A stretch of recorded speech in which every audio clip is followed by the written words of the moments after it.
Hello, everyone. This is Alan Devlin with Atlanta News First. We are here for one reason and one reason only. We're going to be discussing and listening in to, if you can read the title here, Donald Trump preparing to speak from Mar-a-Lago after being arraigned in New York City on those grand jury charges, 34 felony counts of, excuse me one second while I pull up these notes and this phone. Anyway, 34 felony counts, I should say, falsifying business records. That's where this thing is at right now. Thank you for joining us here on this Tuesday. It is a historic day in our nation's history, the day we watch a former president be arrested on these charges. Now, I want to kind of walk you through what we're going to be dealing with here tonight, because I'm going to be up here bringing you live coverage as long as Donald Trump is speaking. And so I want to show you very quickly, this is one of the angles we have right now of Mar-a-Lago. This is where he will be speaking from. The podium is set up and we have cameras in the room right now. You can see it's a packed room of staunch supporters of the former president. We do not know what he is going to say, but he's already made a statement regarding these charges, which is basically acknowledging no wrongdoing. He says he did nothing illegal in this situation. And so while I kind of go back and forth with these cameras and bringing you what's happening, all I want from you guys is to, actively, you can find me on Facebook right now. We're streaming on Facebook. We're streaming on YouTube. Feel free to drop your comments. Feel free to interact with me, to ask me questions, whatever it may be. And I will happily be able to provide you feedback as we walk through this one together. We're going to live through this historic moment together. So we are awaiting right now Donald Trump to take the podium, which could be happening any second, any minute, any second. And when he does, you're going to see it right next to me. He'll be up on that stage and we will be able to bring you that speech live. So stay right here with us while we await that. Mind you, he's scheduled to speak at about 8:30. But there is some sources CBS has learned he might take that podium earlier. So we're going to keep our eyes very closely peeled on the situation here.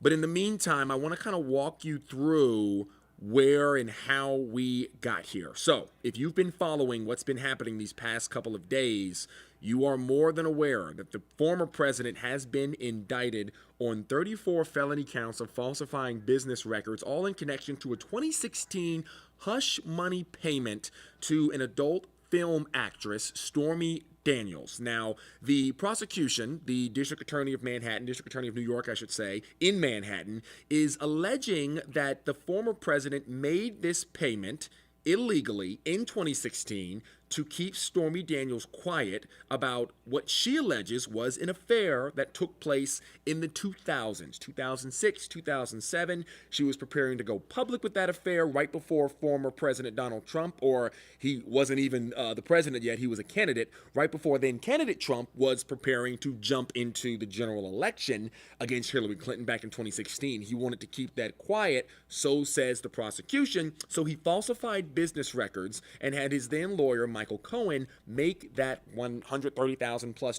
payment to Stormy Daniels. The Alvin Bragg and the District Attorney's Office says it was done illegally in connection to his campaign, and it was done illegally in connection to how you are allowed to actually make those types of payments, involving reimbursements, involving what you write on the check, involving, where that's going from a legal perspective. Now, I want to see if I can pull this up really quick. And as you can see, we're continuing to watch the podium where Trump is speaking as we, listen to my kind of explanation. I want to show you this moment right here. This was the moment earlier today when the former president was walked out of the back offices of the courtroom and then of the courthouse, I should say, and then into the courtroom. This is something we have never seen before in our lives. And I'm sure all of you are aware that that is the case. Whether you are in favor of the former president, whether you believe he should be tried under the law and that this is a legitimate case, no matter where you stand in that line, you understand that this has never been done before. And to see a former president under arrest in New York is monumental for a number of reasons. His journey began at LaGuardia, as seen here in this video. He was getting off of his private plane. He has dubbed it Trump Force One. He was then motorcaded from LaGuardia into Manhattan, where he was arraigned on these charges. Now, this video says likely charged with falsifying business records. We've learned that those were the felony counts, not misdemeanors, the felony counts. Now, of course, his attorneys are going to be working to get those dropped to misdemeanors. They're going to be working to get those thrown out completely. And we're going to have to wait and see as this thing moves forward. Here's the thing, though. Nothing's going to happen quickly. And it's all about perspective, because we could be waiting to hear about what happens here for the next year, possibly 2 years. The next court appearance is not until November. So we've got a while to wait, and a lot can happen in between now and November. I want to point you guys back out to Mar-a-Lago, where, again, we're waiting on the former president to take the stage. We do not know what he is going to say. We don't know how he's going to address this situation. But a lot of experts, political experts, have said they're expecting classic Trump tonight. He has already said he did nothing illegal. He has already denied these charges. And so you've got a room full of supporters. The music is playing. It is a upbeat crowd there at Mar-a-Lago with some of his strongest supporters, honestly. And what we're going to see here in looks like about 10 minutes, if they are on time, 8:30 is when he's supposed to speak, is Donald Trump walking right out of this doorway you're looking at and then up to this podium right here, take that podium, and begin talking. New York was a show today for a number of reasons. Why? Well, former presidents in town. Of course, it's already a city, the densest city in America, 9 million people and counting. A former president through those roadways is always difficult for a motorcade, but they got it done. The whole point was to protect the president as best they could. Here he is getting out of that motorcade when they arrive at the courthouse there in Manhattan. Donald Trump in the second to front car. You'll see him right there. Wait for it, wait for it. He'll be coming out of these cars here in this motorcade. The Secret Service, all of these men right here, Secret Service, no matter where he is, no matter what he's doing, he's going to get that full Secret Service detail. And I want to look back into Mar-a-Lago real quick. That might be Marjorie Taylor Greene. We were told that she would be in attendance tonight, and she did fly down from New York into Mar-a-Lago tonight specifically for this. And no, that is not Marjorie. That might be Ivanka and Don Jr., but do not quote me on that. They are far away from the camera. I'm trying to figure it out. I'm going off of profiles right here, but they did just walk into that room. I wish I had caught them earlier, but I did not. I want to give you guys both cameras here of the inside of this room right now. Let me see if I can punch it up really quick. Give me 1 second while I make this happen. Let's see here. 1 second, guys. It's a lot going on, making sure I can give you guys all the views possible. And we're going to take this. And so while we continue to wait for the president to arrive, I am going to give you both of those angles here this evening. So we will see him walk out, and then we will see him take that stage. I want to go back to New York really quick. I'm jumping around a little bit because, you know, that's the nature of this whole situation where nothing is set in stone and there is no script here, guys. And I thank you for riding this train here along with me. Again, if anybody's wants to leave any comments, make any remarks, ask any questions, feel free to do so on YouTube or Facebook. I am monitoring our sections on both, and so I'll keep an eye on both, and you guys can feedback what you're feeling, what you're thinking. And it looks like I've got some people. Hey, Max, how you doing today, Max? Thanks for joining us. It's a pleasure to have you on board here. And so, yeah, you know, you can ask questions, you can leave your remarks, leave your feedback, your comments. And look here, the former president has appeared in the room right now. I want to take that full screen so you guys can see it. There is the former president walking into the room right there. Let's go ahead and see if we can listen into that room, and you can hear the excitement in that room I was just telling you about as he is preparing to take the stage here.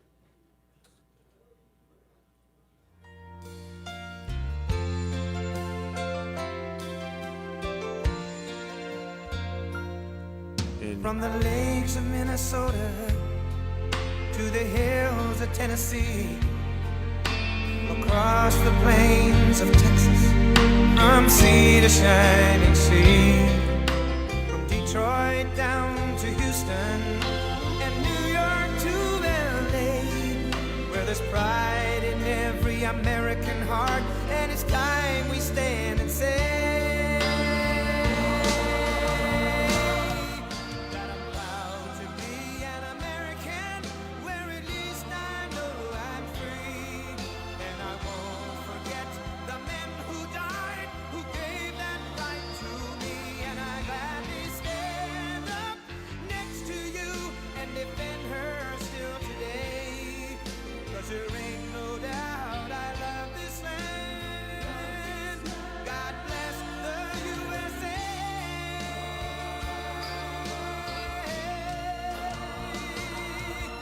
And I'm proud to be an American, where at least I know I'm free. And I won't forget the men who died, who gave that right to me. And I gladly stand up next to you and defend her still today. 'Cause there ain't no doubt I love this land. God bless the USA.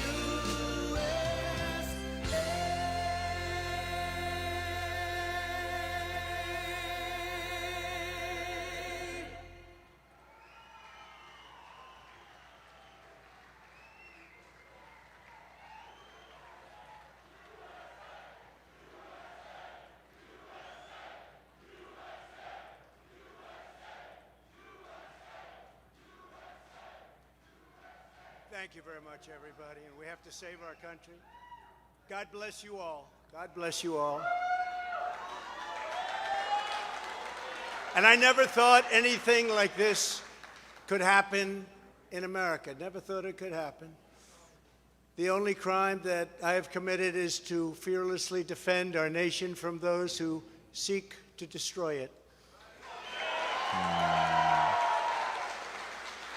From the beginning, the Democrats spied on my campaign. Remember that?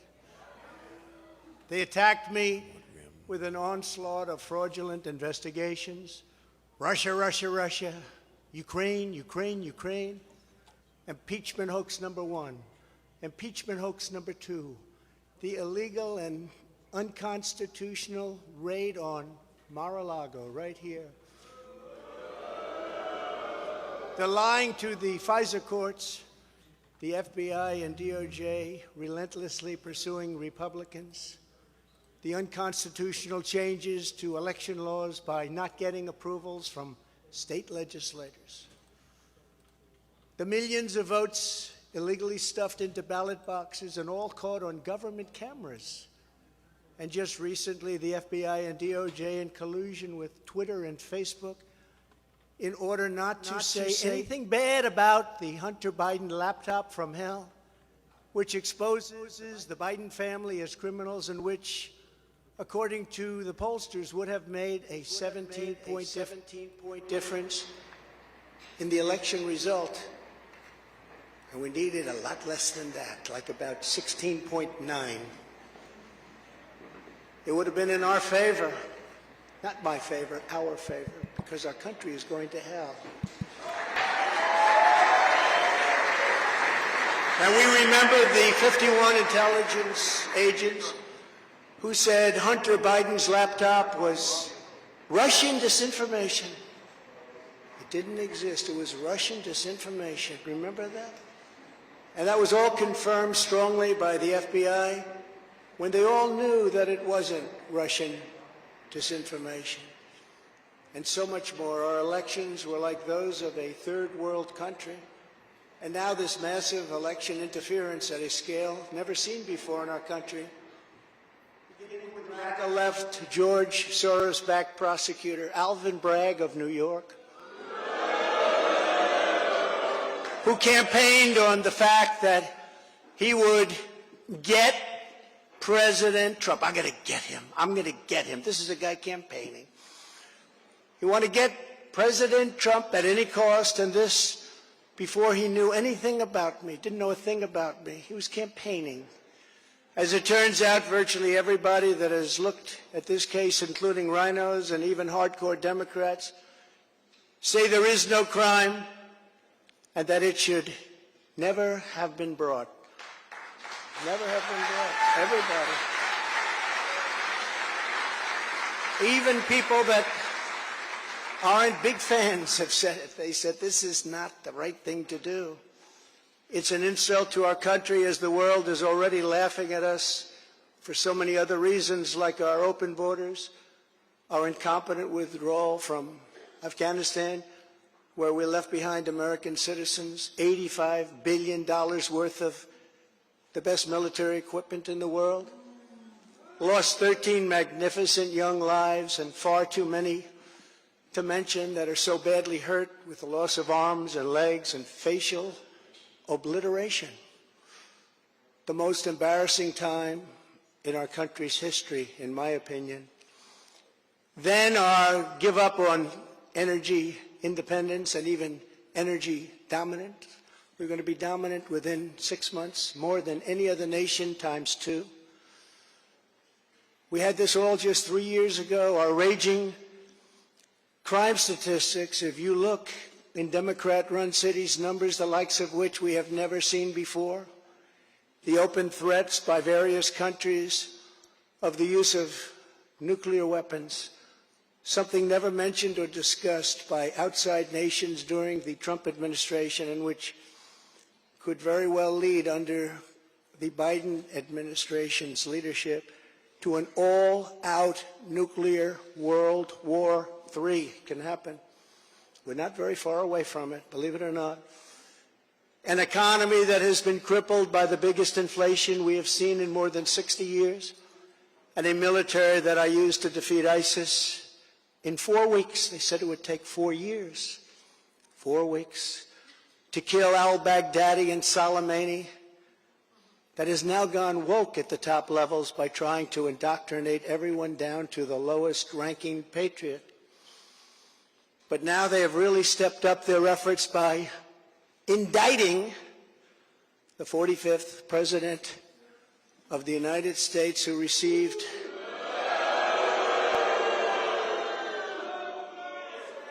$75 million votes, which is more than any sitting president in the history of our country.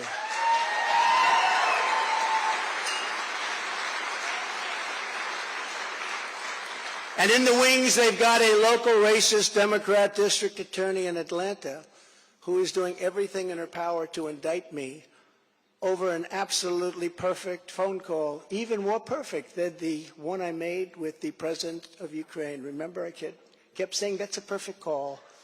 This one was more perfect.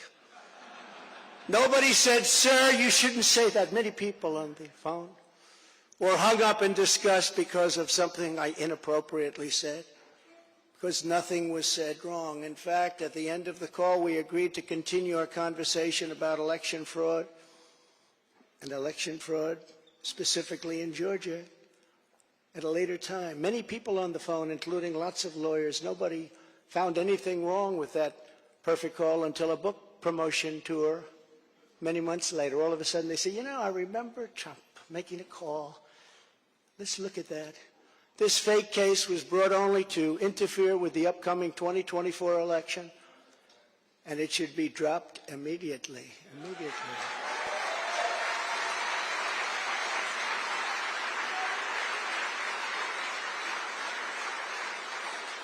Then you have a radical left lunatic known as a bomb thrower who is harassing hundreds of my people day after day over the boxes hoax. You know, the boxes hoax, as we call it.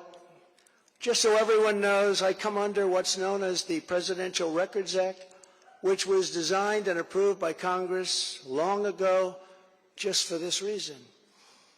Under the Act, I'm supposed to negotiate with NARA, the National Archives and Records Administration, which as of this date is a radical left troublemaking organization that red flags the Constitution of the United States and the Bill of Rights as dangerous and triggering. Can you imagine?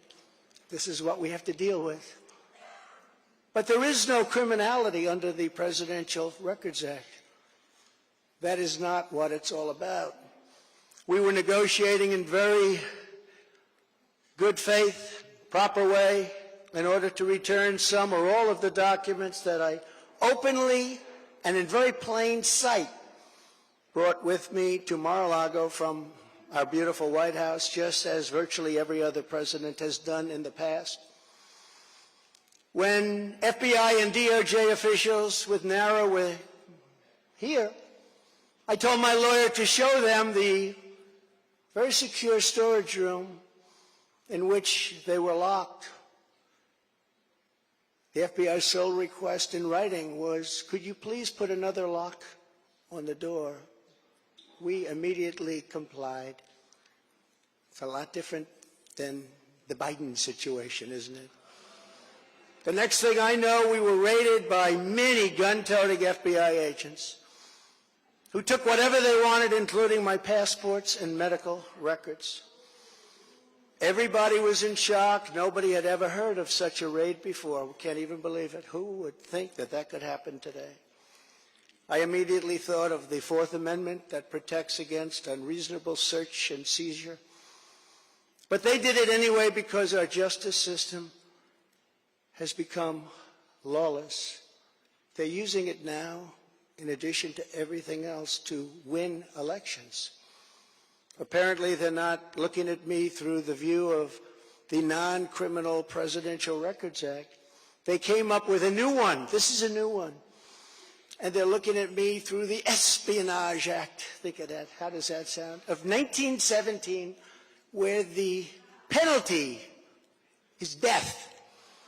Even though that has absolutely nothing to do with openly taking boxes of documents and mostly clothing and other things to my home, which President Obama has done, the Bushes have done, Jimmy Carter's done, Ronald Reagan has done. Everybody's done. In fact, Hillary Clinton got rid of 33,000 emails, and that was okay. But nobody's done it like Joe Biden. This lunatic special prosecutor named Jack Smith, I wonder what it was prior to a change, who others of his ilk say he's even worse than they are, is only looking at Trump, yet Joe Biden took massive amounts more documents, even removed many boxes to Chinatown. You believe that? Just got $10 million from China. Where did that come from? I guess they were banking on Hunter's expertise and had others stored in unsecured offices in Pennsylvania and strewn all over his garage floor where his now very famous Corvette is also stored. All over the floor, including classified documents. But that's okay. Perhaps most importantly, he has 1,850 boxes in Delaware, which he is refusing to give up. But isn't that real obstruction? That's obstruction. As president, I have the right to declassify documents, and the process is automatic if I take them with me. It's automatic, declassify. Biden was vice president. He had absolutely no right to declassify as vice president. He doesn't come under the Non-Criminal Presidential Records Act. He comes under the very criminal Federal Records Act, unfortunately for him, but it's not going to matter because they don't follow the law, which has very severe penalties. He had classified documents that he took while he was a senator, which is absolutely inexcusable. And other senators, including Democrats, are outraged. But he's not being harassed and hounded like the people who work for me are. In fact, they seem to have forgotten about his documents entirely. So many, thousands and thousands. It's okay with him. They like to say that I'm obstructing, which I'm not, because I was working with NARA very nicely until the raid on my home. But Biden is obstructing by making it impossible to get the 1,850 boxes or explain why many documents were located in Chinatown. Can't explain it. Why were they in Chinatown? I don't know. Lastly, I'm under investigation. This time a civil investigation by another racist in reverse who also campaigned on, I will get Trump. I will get him. This was her campaign. Never ran for office. I will get him. Her name is Letitia James. And she proclaimed while campaigning, quote, "I look forward to going into the office of the Attorney General every single day, suing him, and then going home." Before she knew me. She announced, "What is fueling my soul right now is Trump," and that she had her eyes on Trump Tower. Those eyes are focused on Trump Tower. Didn't know the young lady. She even assured her supporters in an election promise that we're going to definitely sue him. We're going to be a real pain in the ass. He's going to know my name personally. And then she claimed that I was an illegitimate president. Think of that. With all we did on energy, with all we did on the military, on taxes, biggest tax cuts in history, biggest regulation cuts in history, right to try, people able to get drugs now that aren't approved. Hopefully you don't have that problem. Letitia James vowed to use every area of the law to, quote, investigate President Trump and his business transactions. Those transactions are going to be investigated, she said. And that of her family and his family, because we're going after his family, and we're going after them hard. This is all before entering office and all before knowing anything at all about me, but you're going to get me. This is why, along with unrelenting crime, so many people and companies are leaving New York. She said that I falsified my financial statements, but in fact we're proving and will prove that my financial statements were substantially more than we submitted, not less. And in all cases have a strong disclaimer clause in them which tells the institutions that may look at that if they want to, not to rely on the statement. But they've got a problem with their case because, number one, I'm very underleveraged. They can't believe it, all the stuff they read and gave, and have very little debt relative to the value of assets. And importantly, not one bank has lost even $1. She was investigating me to save banks. They have very good lawyers. But they didn't lose $1 with us during this period of time.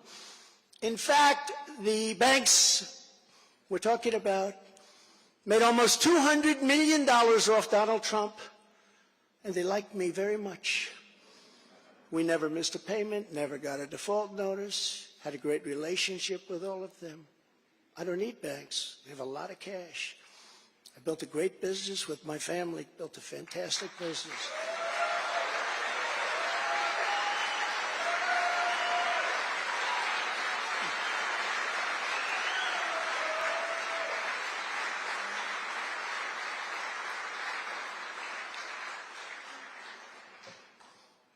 I have a son here who's done a great job, and I have another son here who's done a great job. Tiffany. And Ivanka. And Barron will be great someday. He's tall. He is tall, and he's smart. But I have a great family, and they've done a fantastic job, and we appreciate it very much. They've gone through hell.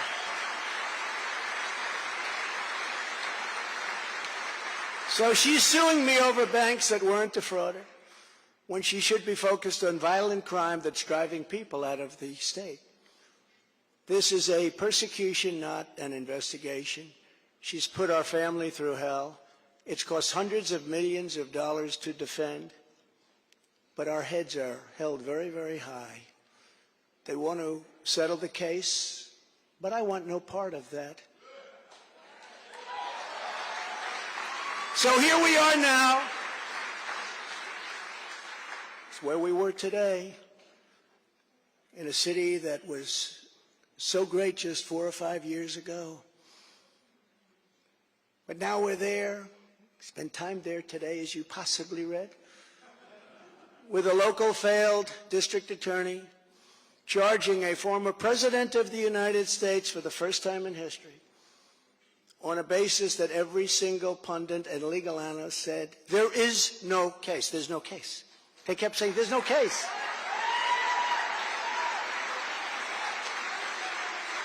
Virtually everyone. But it's far worse than that, because he knew there was no case. That's why last week he delayed for a month and then immediately took that back and threw this ridiculous indictment together. Came out today, everybody said, this is not really an indictment, there's nothing here. My lawyers came to me and they said, there's nothing here, they're not even saying what you did. The criminal is the district attorney because he illegally leaked massive amounts of grand jury information, for which he should be prosecuted, or at a minimum, he should resign. And Alvin Bragg's wife confirmed a report that claimed her husband has Trump on felonies. She has since locked down her Twitter account. His chief prosecutor, who represented the Democrats and crooked Hillary Clinton in a firm run by Chuck Schumer's brother, Robert, he quit the firm in order to go to work in the DA office in order to get Trump. Can you imagine that? Hillary Clinton's lawyer, Democrat firm. Ultimately, he quit as chief prosecutor because Bragg didn't think he had a case. Think of that same guy that brought this ridiculous thing today.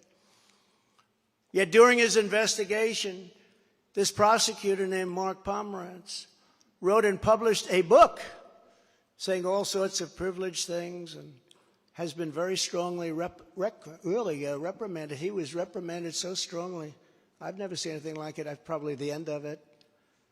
But what he did was probably very illegal. But he was very, very strongly reprimanded. Even District Attorney Bragg was furious with him. They were having a tremendous fight in the office because of it. But hope is never lost because various prosecutors in the DA's office also quit because they thought President Trump was being treated very unfairly. How about that? Isn't that great? Oh, I love them. I'd like to meet them. I'd like to meet them. The DA's office even had a web page. Meet the team of executives who have done this to President Trump. That was the title. Isn't that nice? They immediately had to take it down. Meanwhile, overall crime in New York was up 30% last year. Much more than that the year before, with felony assaults, robberies, and burglaries all up by massive, massive numbers. Not the same place that I know, not the same place that you know. And this is where we are right now. I have a Trump-hating judge with a Trump-hating wife and family whose daughter worked for Kamala Harris and now receives money from the Biden-Harris campaign, and a lot of it. We recently had another trial, and the same judge told the fine man who worked for me for many, many years that if you admit your guilt, you will be in jail for 90 days. But if you don't, if we go through a trial and you're found guilty, you're going away for 10 years and maybe longer, which for a 75-year-old man with a great family really means life. What the prosecutors and judge did to that man, I will never forget, because it's right out of the old Soviet Union. That's where we are. They said, you say anything about Trump, meaning that's bad, and you won't even have to serve the 90 days. You'll walk free. And they say that to many of my employees. We have this Jack Smith lunatic threatening people every single day through his representatives. They're threatening jail terms. But talk about Trump and you'll go free. This is where we are as a nation. Who would have thought? They can't beat us at the ballot box, so they try and beat us through the law. That's the country in which we live, however, right now. The USA is a mess. Our economy is crashing. Inflation is out of control. Russia has joined with China. Can you believe that? Saudi Arabia has joined with Iran. China, Russia, Iran, and North Korea have formed together as a menacing and destructive coalition. Would have never happened if I were your president. Would never have happened. Nor would Russia attacking Ukraine have happened. All of those lives would be saved. All of those beautiful cities would be standing. Our currency is crashing and will soon no longer be the world standard, which will be our greatest defeat, frankly, in 200 years. There will be no defeat like that. That will take us away from being even a great power. If you took the 5 worst presidents in the history of the United States and added them up, they would not have done near the destruction to our country as Joe Biden and the Biden administration have done.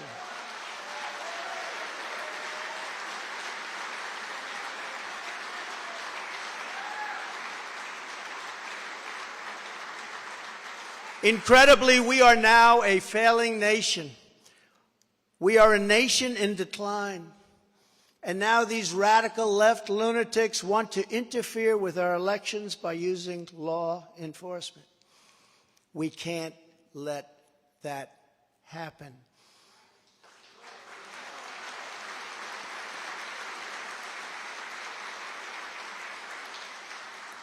With all of this being said, and with a very dark cloud over our beloved country, I have no doubt, nevertheless, that we will make America great again. Thank you very much. And God bless you, and God bless America. Thank you very much, everybody. Thank you.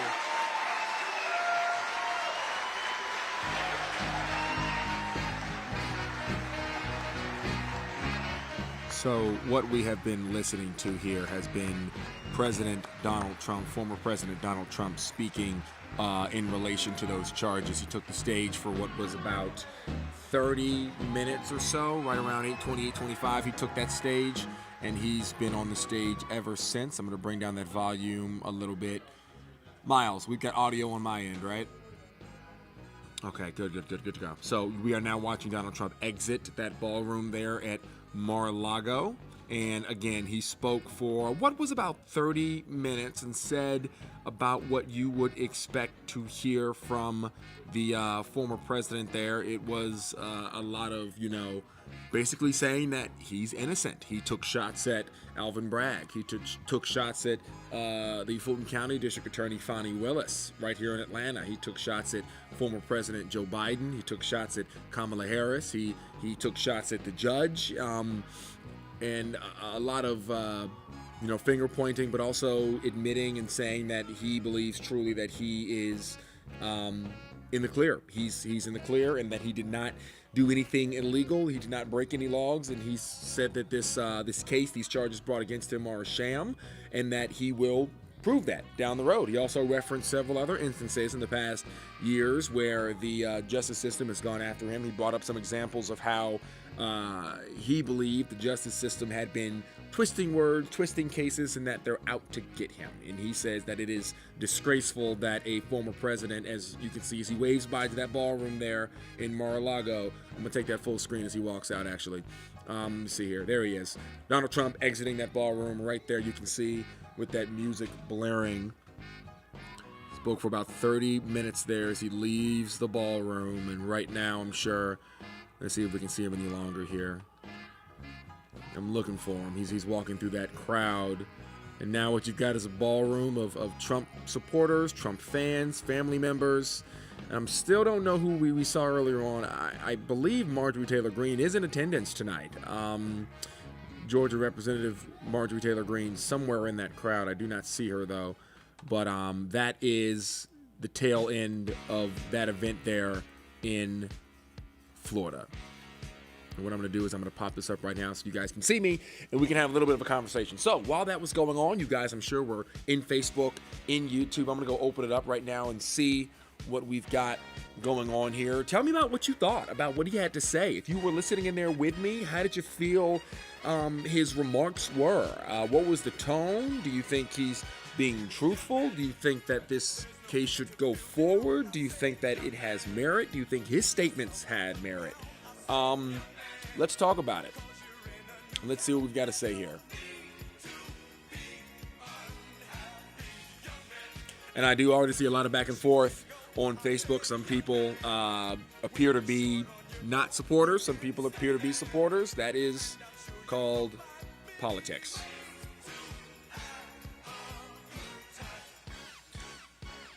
and I'm reading through. Yeah, and feel free to ask any questions on Facebook or YouTube. Liza, some people say that, others disagree. It's a constant back and forth here. I'm seeing a lot of MAGA in the YouTube comments as well, a lot of back and forth on YouTube as well. So what we're dealing with is this intersection of politics and the justice system, where one side is claiming political persecution. Donald Trump and his supporters claiming political persecution, and that this is nothing to do with law. The other side, which is this Manhattan District Attorney, claiming that no one is above the law. We saw Alvin Bragg talking all day today. As soon as that indictment was unsealed around 5 o'clock, 4 o'clock today, that this is about the law, and that even though he is a former president, that does not mean he is above the law. It does not mean that he is exempt from New York State, New York City law.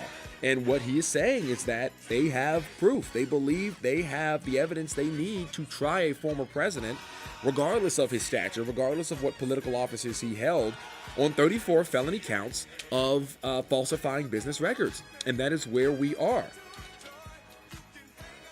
Intently. And so that is the issue, that is the problem of what they are going back and forth with. And if you heard Donald Trump there speaking for a while, it was a matter of him saying he didn't do it. It was truly just a 30-minute example of him saying he didn't do it. He does not believe that he broke any laws. He does not believe that he committed any perjury, falsifying anything, and that everything that he did from the time he became a candidate through now, when it comes to these hush money payments, was fully legal. And that is where we stand now. So again, this is going to be a while. We're not finishing out anytime soon. I apologize, the camera seemed to skip through a little bit. We're not going to be done with this anytime soon. We're not even going to have another court appearance until November or December of this year. So we've got another 5, 6, 7 months before they ever even show up again. Give me 1 second.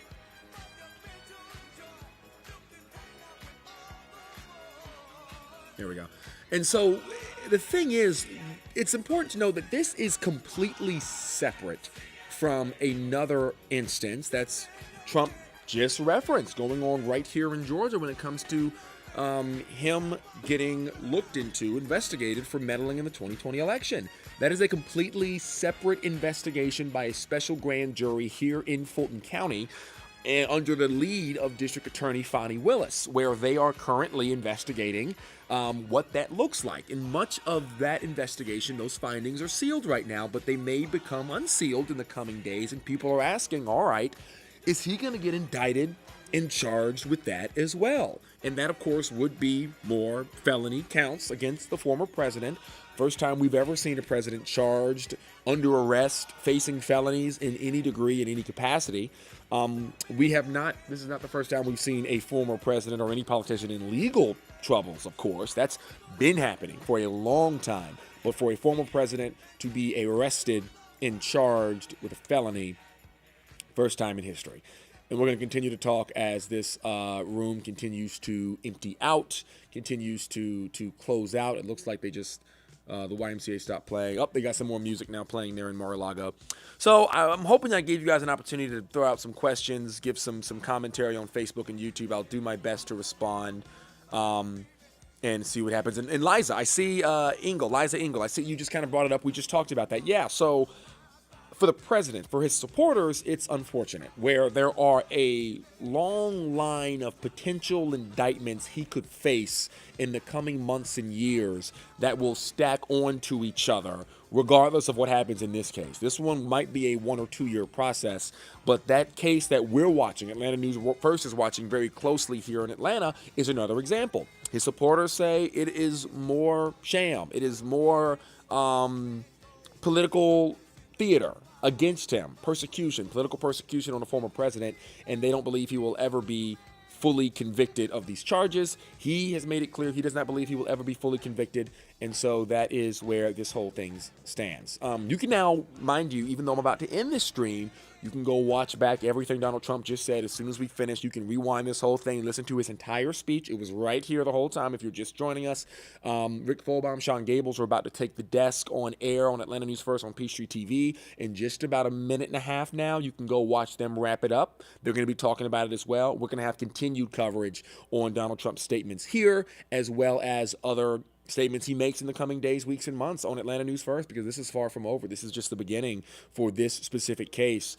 And then, of course, more importantly and more in tune with what we've got here in Atlanta, we'll be keeping a very close eye on that special grand jury called in Fulton County to investigate that alleged election meddling in 2020. I want to thank you guys so much for talking to me, being here with me, asking questions, giving feedback, living through history with me, regardless of what side you're on. This is history. Again, my name is Alan Devlin. I'm with Atlanta News First. Feel free to follow me here on Facebook at Alan Devlin. And you can also catch me every weekday, Monday through Friday at 3:30, 5 o'clock, and 10 o'clock right here on Atlanta News First. Myself and Savannah Louie will be on Peachtree TV at 10 o'clock tonight to bring you more information on this development. Thank you guys so much. I appreciate your time here, and have a great rest of your Tuesday evening.